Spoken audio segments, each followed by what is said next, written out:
Thank you very much, Mr. Chairman. Thank you for hospitality and leadership. Yesterday, we held another round of consultations with my Azerbaijani counterpart and the OSCE Minsk Group co-chairs, the 5th in a row, only for this year. In this respect, I will outline the position of Armenia on the key aspects of the peaceful settlement of the conflict. First, there is no alternative to the peaceful settlement of the conflict within the OSCE Minsk Group co-chairmanship, a format which is internationally mandated and supported. Second, the inalienable right of the people of Nagorno-Karabakh to self-determination represents a fundamental principle and foundation for the peaceful resolution. The recognition of this principle, not to be limited in the scope of determination for the final status of Nagorno-Karabakh, must be clearly and unequivocally accepted. The term without limitation clearly implies also the right to maintain and determine a status outside the jurisdiction, sovereignty, or territorial integrity of Azerbaijan.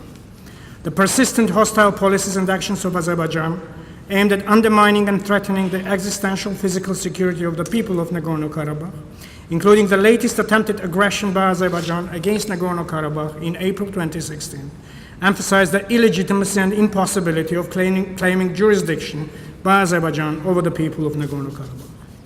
Azerbaijan must assume direct commitment to recognition of the right to self-determination of the people of Nagorno-Karabakh by way of legally binding free expression of the will of the people living in Nagorno-Karabakh, the outcome of which should have no limitation.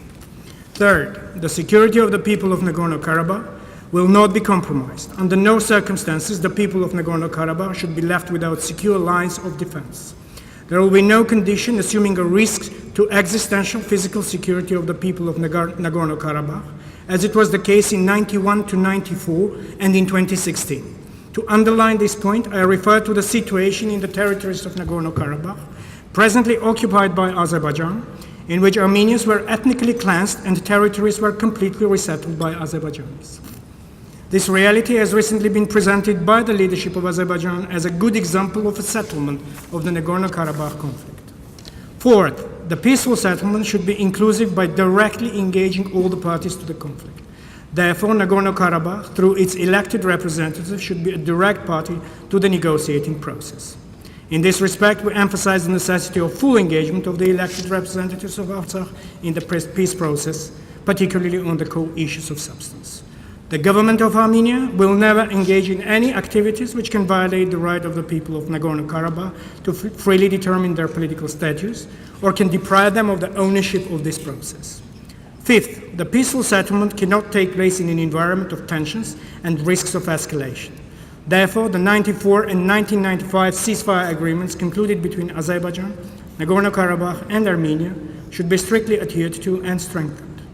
Risk reduction mechanisms, including OSCE mechanisms investigating ceasefire violations and monitoring ceasefire regime, including by way of expanding the office of the PRCEO, should be implemented.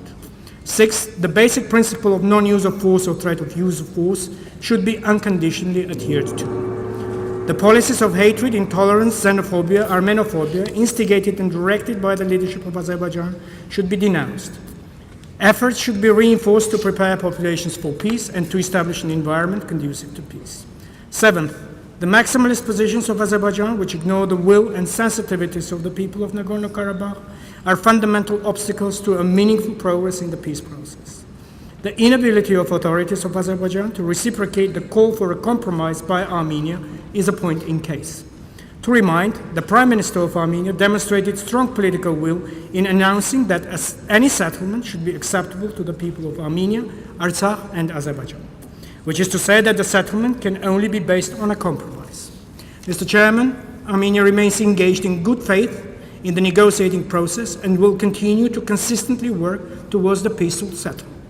At the same time, it is unacceptable that in light of the present domestic political developments in Azerbaijan, the letter sets out preconditions for the peace process as manifested in a position paper circulated on the eve of this ministerial council. Armenia rejects such a non-constructive approach. Finally, in the past month, we have demonstrated a modest and yet important example of confidence building between all the parties to the conflict. The exchange of journalists from Armenia, Nagorno-Karabakh, and Azerbaijan is a promising example of building trust and inclusive dialogue between the parties at the public level. We are ready to further build on this example. Also, the relatively low level of violence along the line of contact and the international border, as well as the use of direct communication line, should be sustained and enhanced. However, we remain seriously concerned that despite these measures, there have been losses and injuries which could have been avoided. Delivering on the commitments is a key in building trust towards the prospects for the final settlement of the conflict. In conclusion, I'd like to welcome Albania as incoming chair and wish them every success. Thank you.